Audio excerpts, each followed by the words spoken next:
v-am găsit la o nouă ediție Mapa Antreprenorială.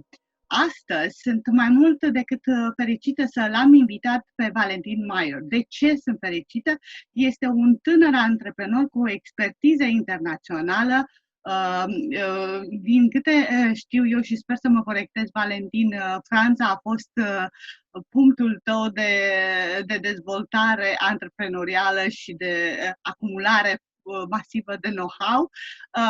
Ești antreprenor pe zona de consultanță în zona de IT, dar un lucru extraordinar pe care tu îl faci acasă, creezi programe educaționale pentru antreprenorii mici, vorbim de copii între 6 și 12 ani. Bine ai venit, Valentin, la Mapa Antreprenorială! Bine v-am găsit și mulțumesc de invitație!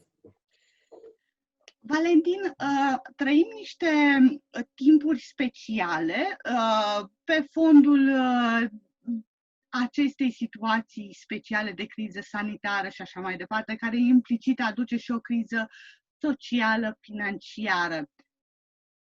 Foarte mulți înainte se gândeau să treacă de la poziția de angajat la poziția de antreprenor. Ce sugerezi că ar trebui să ia în calcul un posibil antreprenor? Când și cum să faci tranziția de la un job full-time la antreprenorul full-time? Pentru că aceste vremuri speciale cumva ne restricționează să luăm decizii masive de a fi sau a nu fi un antreprenor full-time. Ce sugerezi tu? Foarte bună întrebarea.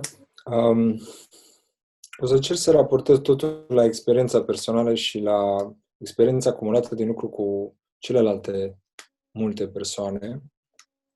O bună parte dintre ei antreprenori mai cu experiență, alții mai la început de drum. Cred că cel mai important lucru în antreprenoriat, ținând cont că cumva ai niște mici universuri pe care și le creează fiecare antreprenor, este să plece de la antreprenorul care ar trebui să se cunoască pe el însuși.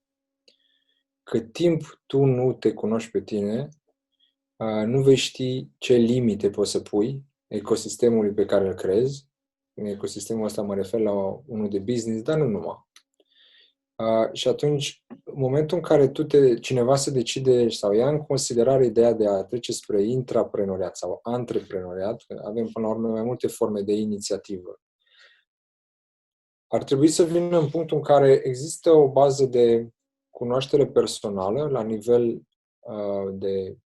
nivel profesional, adică ce competențe am, la ce sunt bun, ce îmi place, ce am studiat și am văzut la alții că au făcut. Deci există și o bază de, să zicem așa, cercetare a lumii antreprenoriale. Și odată ce ai destul de multe elemente și simți că ai și un grad de, hai să zicem așa, nebunie, trebuie un pic de nebunie în lumea antreprenoriatului sau intraprenoriatului, pentru că ești, practic, ca și cum te arunca într-o arenă de luptători. În momentul în care cineva devine antreprenor, practic devine un mic luptător care se supune unei arene cu alți mici luptători, da, pe categorii diferite, fiecare trebuie să-și inventeze stilul propriu de luptă. Stilul propriu de luptă și coalițiile și parteneriatele, da, care sunt foarte importante. Și atunci, făcând de metafora asta, revin la întrebarea ta și răspunsul meu ar fi: cunoaște-te pe tine însuți prima oară. Asta înseamnă investește un pic de timp și fă din tine, în primul rând, un business. Înainte să investești și în exteriorul tău, investește în tine ca și profesionist, pe la nivel personal, ca mai apoi să poți să manifesti exact aceleași lucruri și la exterior printr-o idee, prin crearea unei echipe, prin crearea unui ecosistem, unei comunități, fie că e antreprenoriat social, fie că e antreprenoriat de tip standard, indiferent care ar fi, aș sugera în primul rând aici, pentru că fiecare suntem diferiți, dar există un set minim pe care fiecare antreprenor îl are spiritul de inițiativă, dorința de a contribui cu ceva mai mult decât la un job, dorința de a, să zicem, poate nu neapărat inova, dar cel puțin de a aduce valoare extra. Și asta trebuie să o facă într-un mod specific. Astfel încât și tranziția trebuie să fie una potrivită lui sau ei.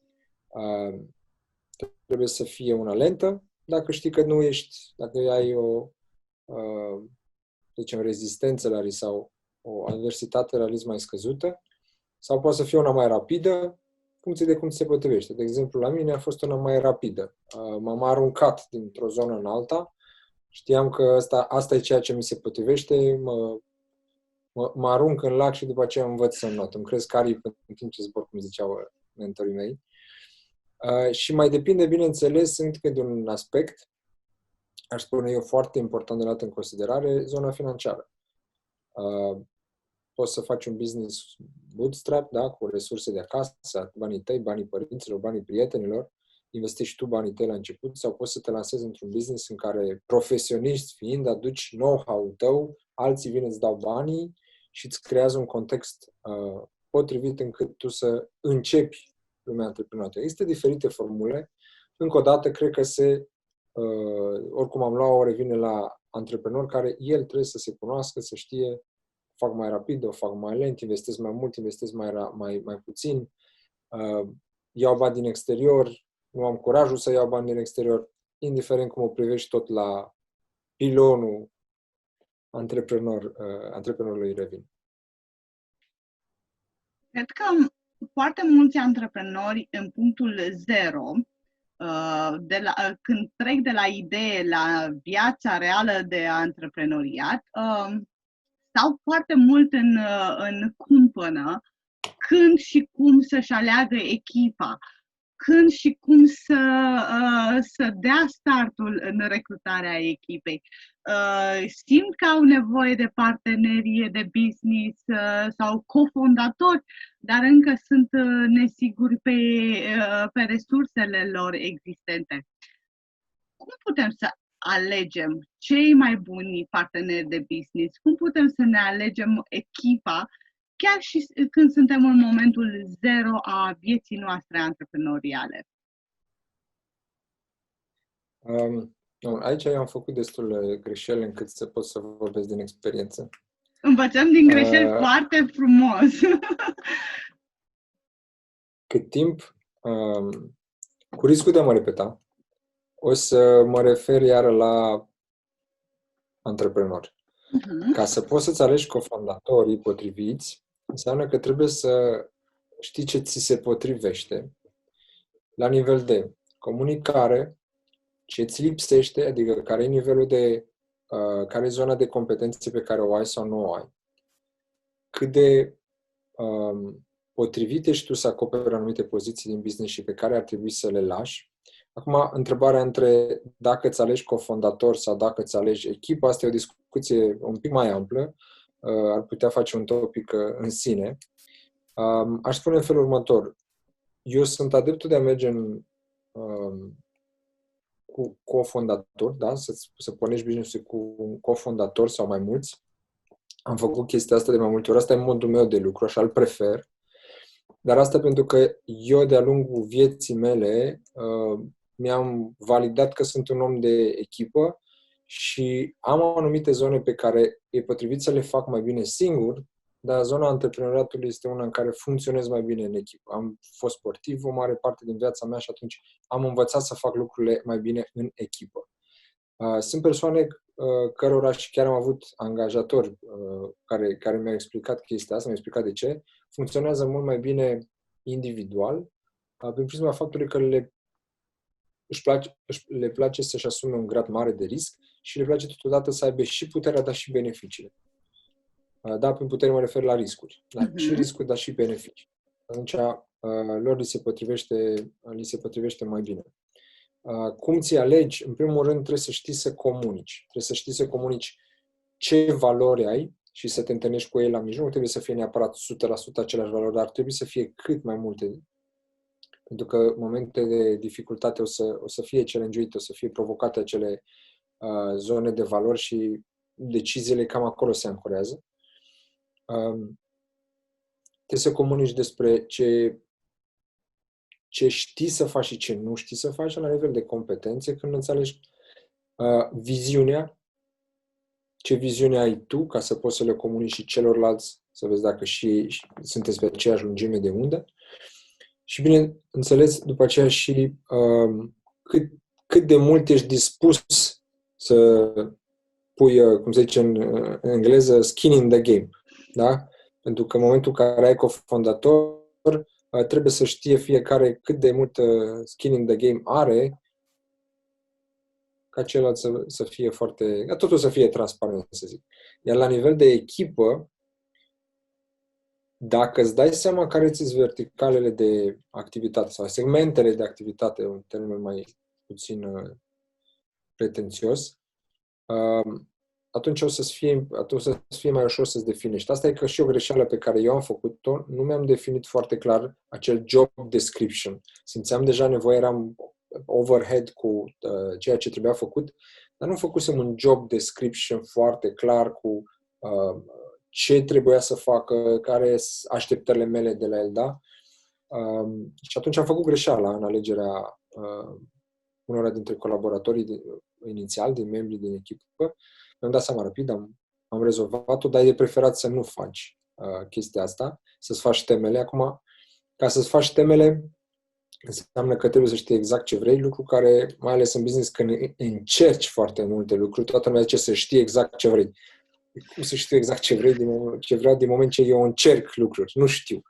Și atunci, revin la următorul aspect, trebuie să-ți alegi măcar o persoană care să fie capabilă să vină alături de tine într-un mediu de ăsta în care lucrurile sunt destul de incerte și să fii transparent cu el. Adică să nu crezi așteptarea că vii aici și spune exact ce ai de făcut și chestia asta vei face 6 luni de acum încolo până vei deveni expert. Nu, lucrurile se schimbă. Facem o lună o chestie, mâine, peste o lună mai încercăm altceva nou. Deci trebuie să fie cineva care să fie deschis la așa ceva, să fie capabil să lucreze într-un mediu, să zic, care pivotează în mod constant. Și din punctul meu de vedere, cel mai important, să aibă capacitatea să integreze stilul ăsta de lucru la nivel de competență, adică să învețe foarte rapid ceea ce e nevoie pe segmentul lui sau pe segmentul care trebuie, și să aibă curajul să zică. Cred că cea mai importantă lecție pe care am învățat-o eu în colaborarea cu echipa mea au venit de la colegii care au avut curajul să se ridice și să-mi spună îmi pare rău, dar nu sunt de acord cu tine, îmi pare rău, nu cred că direcția în care ne duce este una bună, hai să stăm jos să discutăm. Deci trebuie să fim oameni curajoși. Dacă ai doar followers, o să fie un pic dificil pentru că de multe ori nu ești acolo în operațional, nu-ți dai seama dacă din operațional direcția e greșită sau nu.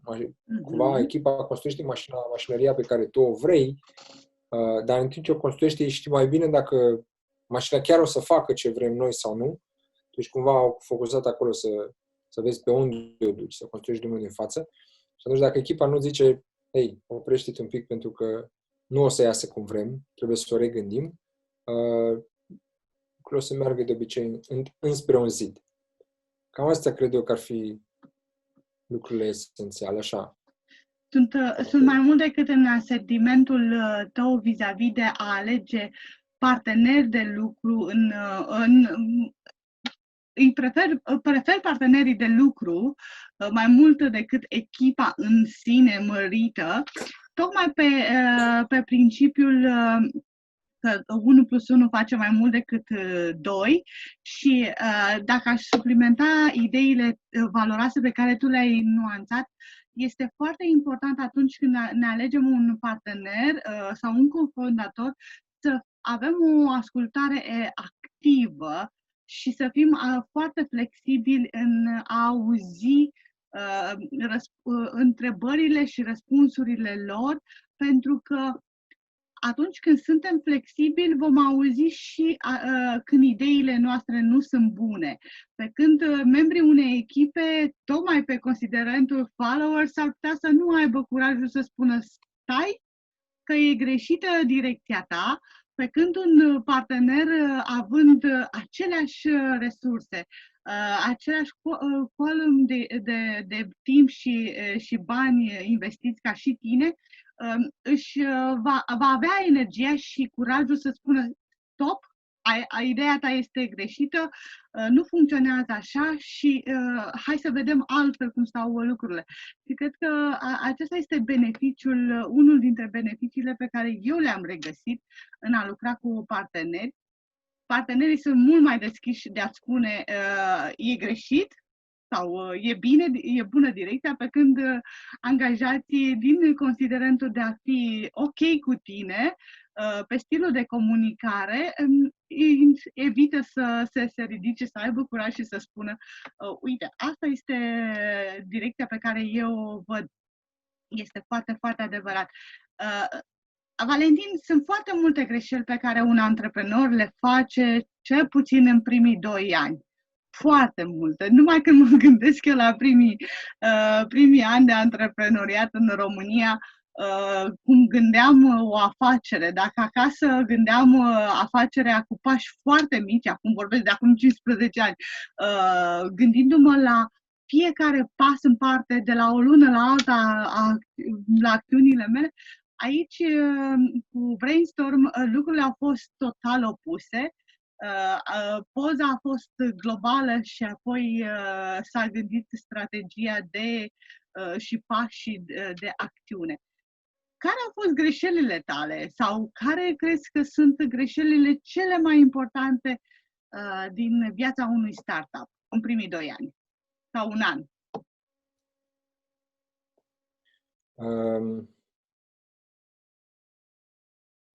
Întrebarea un pic generală.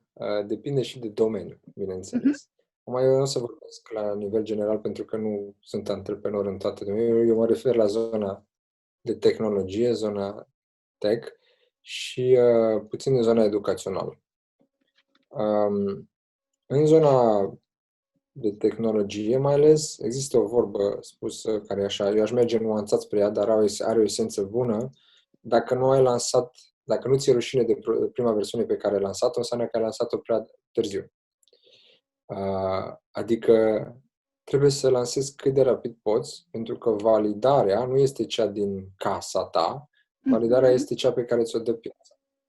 Și am experiența asta cu mai multe proiecte, unde, da, faci o planificare, crezi tu că lucrurile o să iasă așa, faci prognozări, faci machete, faci estimări de vânzări și ești în piață și îți primești așa un croșeu direct în primele X zile de la lansare, că nu știi pe unde să o apuci, nu mai știi ce se întâmplă și te tot uiți în stânga și în dreapta să zică cineva oare ce-i greșit, oare ce-i greșit.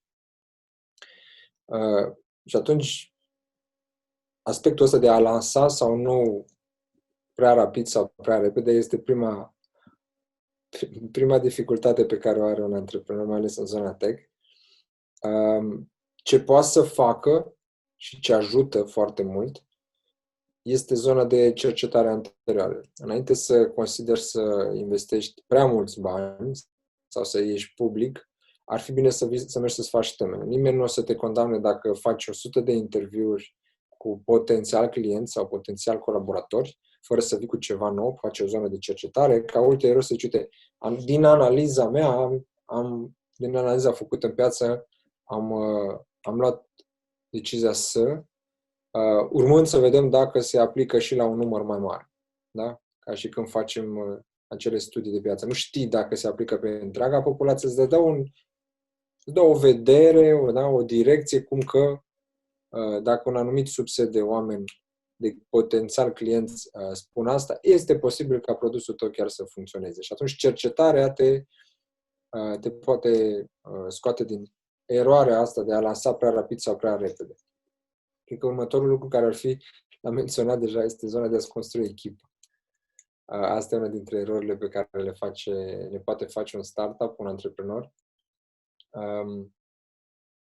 Și aici e la fel, o creștere prea rapidă sau prea lentă. Unora ne e frică efectiv, cum a fost în cazul meu, mi-a fost frică să fac angajări. Nu știu de ce. Trebuie să accept la un moment dat ideea asta și să înțeleg că ăsta e modul normal al lucrurilor și să nu mai încerc să fac eu tot. Eram cumva pe un film în care dacă fac eu e mai bine și eram foarte reținut în a delega responsabilitate și când am delegat, a trebuit să mușc așa limba de multe ori, să știu că există greșeli, să las perioada de acomodare. Știam că se putea face mai repede, mai bine, dar trebuia să-mi asum procesul și atunci ideea de a construi echipă și de a delega cât mai repede bucăți mici, este un aspect sau, să zice, cum ai zis tu, o eroare pe care poate antreprenorii o fac. Eu personal am bifat-o și pe asta. Și apoi aș mai menționa zona de planificare. Este ok să nu ne pierdem în planificări, da? Să nu facem paralizie prin supraanaliză și să avansăm, dar e totuși important să faci o planificare în funcție de tipul de business, 6, 12, 18 luni. De exemplu, la macheta financiară tot timpul recomand să se facă 18 luni, ca să știi totuși în ce de îndrepți, pentru că la un moment dat, oricum ai privi o altă zonă de eroare, de fapt, fără ghilimele de rigoare, că e eroare, trebuie să te oprești să faci analiză. Cum știi că faci bine ce faci? Păi trebuie să ai un sistem de referință, care practic e acea planificare la început, la care vii din când în când, te uiți la ea și zici, ok, îs în grafic, nu sunt în grafic. Acum, dacă graficul ăla e potrivit sau nu, dacă linia e desenată prea sus sau prea jos, asta e posibil să nu știi. Atunci, ca să eviți următoarea eroare, aceea de a face de capul tău fără să întrebi, asta e o altă eroare, multă lume încearcă să facă de capul lor. Nu suntem primii, nici ultimii care vom face un anumit tip de business sau și puțin un segment. Sunt oameni mai experimentați și atunci cere ajutor. Nu fă eroarea de a nu cere ajutor. Nu fă eroarea de a nu lua mentori. Nu fă eroarea de a-ți fie frică să vorbești despre proiectul tău ca nu cumva cineva să-ți fure ideea. Mi se pare cea mai proastă idee. Să nu vorbesc despre ideea mea că dacă mi-o fură. Să nu vorbesc cu antreprenori mai experimentați că poate îmi fură ideea. Tot timpul am zis că dacă o idee este îndeajuns de ușor imitabilă,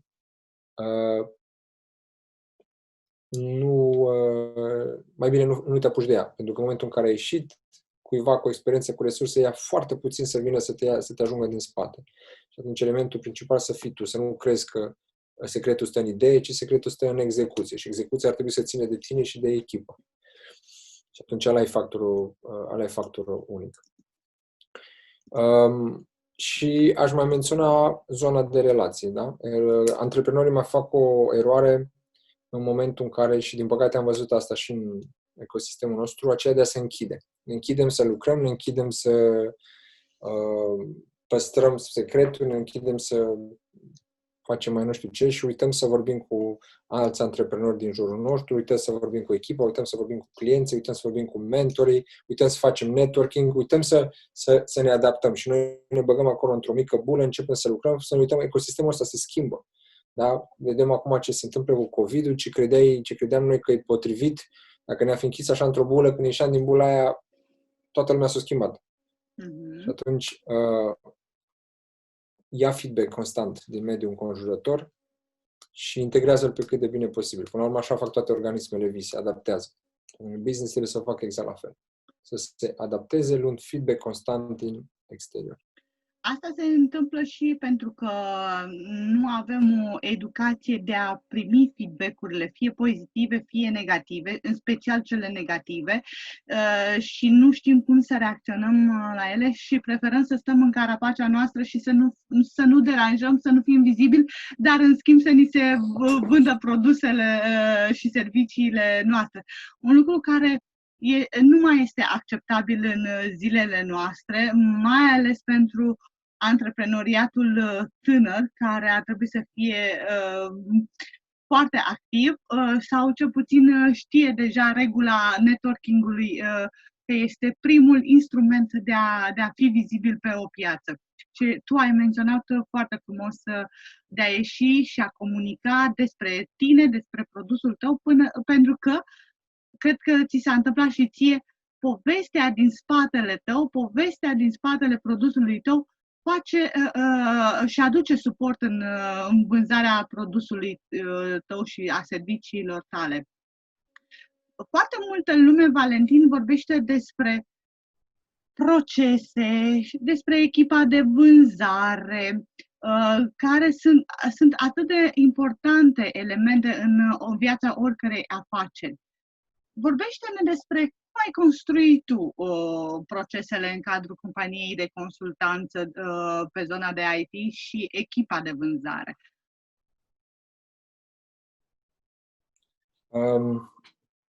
Așa ca și mic update. De fapt, compania astăzi nu mai este o companie de consultanță, ci a pivotat în a fi o companie de vânzări. Tocmai pentru că am identificat această nișă, această oportunitate în piață, am realizat, spre extraordinar de mare surprinderea mea, că în cadrul companiilor de tech din România, vorbim aici fie de companii de produs, fie agenții, da, companii de outsourcing, cum le zicem noi, nu existau echipe de vânzări, da? Majoritatea, neavând încă, chiar acum facem un studiu de piață, dar majoritatea am observat că nu aveau echipe și procese de vânzări. Era așa un flux de networking, referințe pe care se baza, care dacă, Doamne ferește, din orice motiv, gen COVID, se întrerupe, business-urile devin foarte instabile.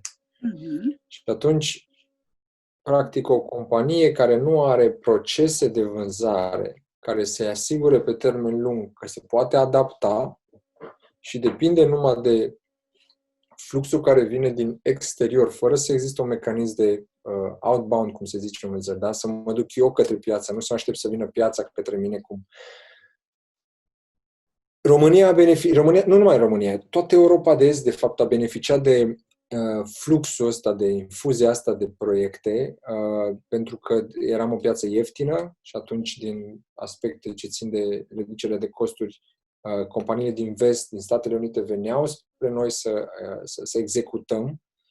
Am devenit foarte buni executanți, am crescut prețurile și atunci și robinetul ăsta s-a restrâns sau plaja clienților cărora le putem adresa s-a restrâns și atunci, neștiind cum să ieșim în față și neavând canalele astea, am trezit că acum, chiar în perioada asta, sunt multe companii, din fericire nu multe, dar prea multe, să zicem așa, companii au devenit instabile din punct de vedere al fluxului de clienți. Și atunci, compania noastră, practic, își propune și asta am făcut în ultimele aproape 18 luni, să analizăm modele de sales, să implementăm procese pe cât de posibil automatizate, să punem la dispoziție rețeaua, da, network-ul pe care l-am creat, astfel încât să începem, mergând spre piață, să începem să aducem noi oportunități de business pe care ulterior să le plasăm companiilor.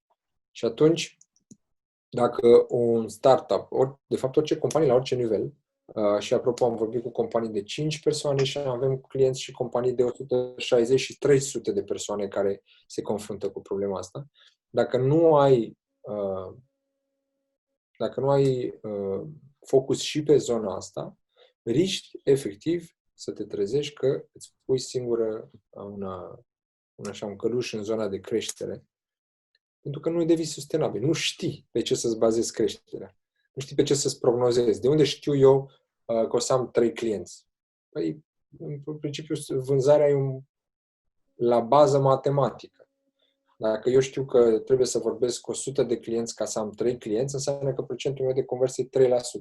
Și atunci pentru mine devine de unde aduc cei 100 de clienți, unde îi caut, astfel încât să pot să-mi aduc cei 3 clienți, ca cei 3 clienți, punându-le un număr de mărime la nivel de cifră de afaceri generată, să-mi dau seama că da, așa voi putea susține activitatea. Am și marja de risc, poate aduc 4, 5, că se pierd.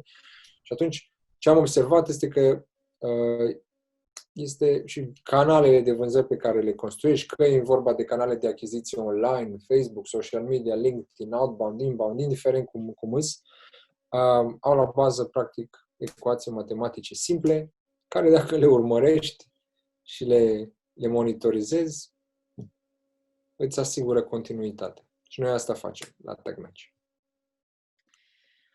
Ai menționat despre macheta financiară. Care este, din perspectiva ta, modelul de machetă? Cum ar trebui să fie într-un ecosistem de startup? Cum ar trebui să se lanseze sau cum ar trebui să arate o strategie de lansare a unui startup? Pentru ascultători, pentru cei care ne vizionează și poate nu au experiență sau poate nu au instrumente, putem să le facem și așa un mic cadou. Mă pot contacta, puteți să le oferiți posibilitatea de a mă contacta și le pot oferi gratuit instrumentele pe care noi le folosim și le dăm și altor startup să lucreze cu ele. Există niște template-uri relativ simple care se folosesc. Template-urile acestea ajung să le înveți, de exemplu, în programe antreprenoriale la început de drum sau cum sunt cazurile acum la programele acelea de finanțare care au asignate și programe de educație antreprenorială și care îți dau și instrumente. Mai mult, în cadrul programelor de finanțare, tu ești și pregătit ca antreprenor să completezi aceleași instrumente, ai și mentor care te ajută și nu trebuie să stai să le faci tu. Le cer template-urile și le utilizezi. Noi am trecut și noi ca și companie printr-un program de finanțare, am trecut prin folosirea acestor instrumente, deci le recomand, le pun și eu la dispoziția altor antreprenori, că așa ne ajutăm. Deci dacă sunt dintre ascultători persoane care au nevoie de astfel de instrumente, puteți să-mi scrieți maior.valentin@gmail.com instrumente financiare ca și subiect și în cel mai scurt timp posibil vă răspund și inițiem o discuție. La nivel de instrumente, da, macheta financiară din punctul meu de vedere, este un instrument de bază, îți dă previziuni, îți spune unde stai în zona de cash flow, dacă trebuie să aduci clienți, dacă nu trebuie, îți spune tot ce ai nevoie, costuri fixe, costuri mobile, zone de încasări, toate costurile de care ai nevoie, practic, și încasări și asta, dacă luăm așa varianta simplă, este câți bani intră și pe ce mi se duc banii și cu cât rămân și în ce aleg să investesc, da? Dacă e să o facem așa incredibil de simplă. Apoi ar mai fi în zona de instrumente sau de... aș pune în zona de instrumente operaționale, de exemplu. Că vorbim de zona de vânzări, acolo sunt tot felul de platforme care le poți folosi ca să păstrezi relația cu clienții sau să monitorizezi echipa de vânzări. Platforme unde poți să-ți organizezi zona de marketing, da? De creație, planificare și așa mai departe, monitorizare, să vezi care sunt cifrele, să le monitorizezi. Și sunt platforme, practic, pe fiecare secvență. Acum, la nivel de, m-ai întrebat, strategie de lansare, din nou, depinde foarte mult de business, de tipologia și domeniul business-ului. Eu o să vorbesc din perspectiva tech. La strategie de lansare există deja niște, să zicem așa, tipologii de lansări. Dacă e să vorbim, uite, dacă mă gândesc la produsul nostru, la proiectul nostru, la Kitpreneur, strategia noastră de lansare a fost ia repede feedback să vezi cum e primit produsul, da? Am făcut un beta launch, o lansare beta, am văzut că feedback-ul a fost foarte bun și atunci am zis, ok, ne dăm seama cam cu ce produs trebuie, cât de bine trebuie să-l prezentăm în momentul în care mergem către publicul larg, da? Am făcut un soft launch. Și acum ne pregătim să facem o zonă de lansare mai mare, în care avem pre-lansare, da? În care luăm contact cu publicul, informând despre ce facem, zona de pre-lansare, la fel anunțăm că urmează produsul, începem să dăm din ce în ce mai mult content de calitate, content educațional către publicul nostru, aducem mai aproape publicul, tot felul de canale, website, pagina de Facebook, conturile de social media și așa mai departe. Ulterior faci lansarea în care lumea are posibilitatea să achiziționeze proiectul, da, să interacționeze cu el și ulterior zona de post-lansare în care îți menții interacțiunea cu clienții tăi și să zicem, tipar poți să-l aplici de mai multe ori dacă ai mai multe produse sau mai multe segmente. Acum, sunt atâtea cursuri, eu nu mă simt neapărat cel mai în măsură să vorbesc de zona de lansare și noi am angajat consultanți și specialiști ca să ne ajute. Sunt cursuri care te iau de la A la Z, cum să-ți faci. Învață cum să-ți scrii, poți să fii antreprenor singur și să-ți transformi hobby-ul într-un business și te ia de la A la Z să faci totul. E nevoie un pic de ambiție, de inspirație, să zic așa, și să ai ochii și urechile deschise, pentru că feedback-ul e ceea ce îți va spune din start dacă te duci într-o direcție bună sau nu. Oamenii care nu cer feedback, practic orice informație pentru ei poate fi utilă, dar la fel de bine poate fi și destructivă dacă nu știi unde să o cataloghezi. Cam, nu știu dacă ți-am răspuns complet la întrebare. Valentin, o ultimă întrebare pentru mapa antreprenorială. Știu că o parte din timpul tău îl aloci zonei de educație antreprenorială pentru copii între 6 și 12 ani, lucru pe care din tot sufletul te felicit.